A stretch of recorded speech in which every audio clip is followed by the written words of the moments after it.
बहुत जल्द बड़े मछली का शिकार माननीय तेजस्वी यादव जी के द्वारा होगा। जब दोनों उपचुनाव जो है, सीटें जो है वो राष्ट्रीय जनता दल जीतेगी तो निश्चित रूप से इनको पता चलेगा कि बड़े मछली के शिकार हो गए। नमस्कार, द इंडिया टॉप देख रहे हैं आप। बिहार में 2 स्थान पर चुनाव हैं। आपको बता दें कि उपचुनाव हो रहे हैं। ऐसी स्थिति में नेता प्रतिपक्ष तेजस्वी यादव वहां पहुंच गए हैं। कई तरह की तस्वीरें वायरल हो रही हैं, मछली मारने वाला और खेतों में जाकर फसल देखने का। लेकिन जदयू की तरफ से कटाक्ष किया गया है और कहा गया है कि मछली मिला भी तो पोठिया। इसको किस तरह से देखती हैं मैम? देखिए, जदयू वाले को पता होना चाहिए कि पोठिया मछली, जो मछली खाने के शौकीन, उनको पता है कि पोठिया मछली में कितना स्वाद होता है। लेकिन अगर आप उसको राजनीतिक क्रम से जोड़ना चाहते हैं तो ये भी मैं उनको बता दूं कि बहुत जल्द बड़े मछली का शिकार माननीय तेजस्वी यादव जी के द्वारा होगा। जब दोनों उपचुनाव जो है, सीटें जो है वो राष्ट्रीय जनता दल जीतेगी तो निश्चित रूप से इनको पता चलेगा कि बड़े मछली के शिकार हो गए। मैडम, बड़े मछली का मतलब इशारा मुख्यमंत्री जी पर तो नहीं है?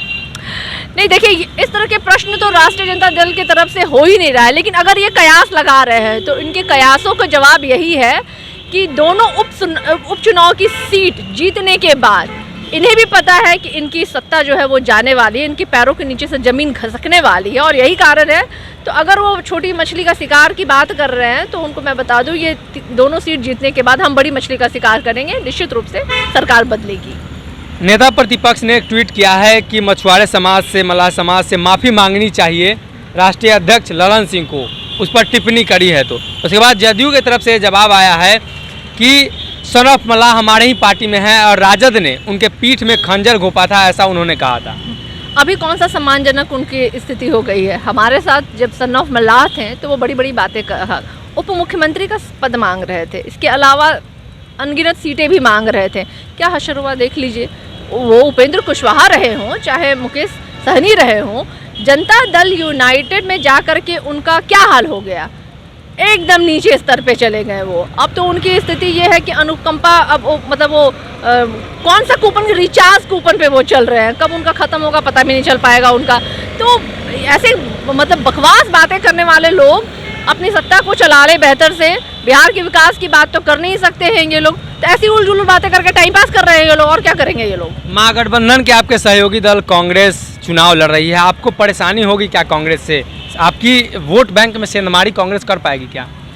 75 सीट जीतने के बाद राष्ट्रीय जनता दल बिहार के नंबर 1 की पार्टी है। उसके बाद अगर कोई ये प्रश्न करे तो मुझे समझ में नहीं आता। अगर वोटों के प्रतिशत में हम निकाल लें, अगर महागठबंधन और उनके अभी वर्तमान सरकार में 4 बैसाखियों से चलने वाली और हमारे महागठबंधन की वोटों की प्रतिशत भी महज 12,000 वोटों की बनती है, तो सेंधमारी का तो सवाल ही नहीं पैदा होता है। राष्ट्रीय जनता दल के साथ बिहार की जनता का अपार प्रेम और समर्थन है, जुड़ा हुआ है और यही कारण है कि हम इस तरीके से नंबर 1 की पार्टी हैं और ये लोग दूसरे और तीसरे दर्जे की पार्टी है। तो सेंधमारी का कहीं सवाल नहीं पड़ता है। निश्चित रूप से दोनों जो सीटें हैं वो राष्ट्रीय जनता दल जीत रही है, इसमें कोई शक और शुबा की तो बात ही नहीं। एक आखिरी सवाल है, चिराग पासवान को आप किस तरीके से देखते हैं? क्या लगता है वहाँ क्या फैक्टर्स साबित होंगे चिराग पासवान? हम लोग चिराग पासवान को किसी भी तरह से नहीं देख रहे हैं फिलहाल तो, क्योंकि हमारा फोकस बिल्कुल तारापुर की सीट और कुशेश्वर स्थान की सीट पे, और वहाँ की जनता की ये डिमांड थी कि राष्ट्रीय जनता दल वहाँ से अपना कैंडिडेट दे और उस डिमांड पे हमारे राष्ट्रीय जनता दल दोनों जगहों से लड़ रही हैं।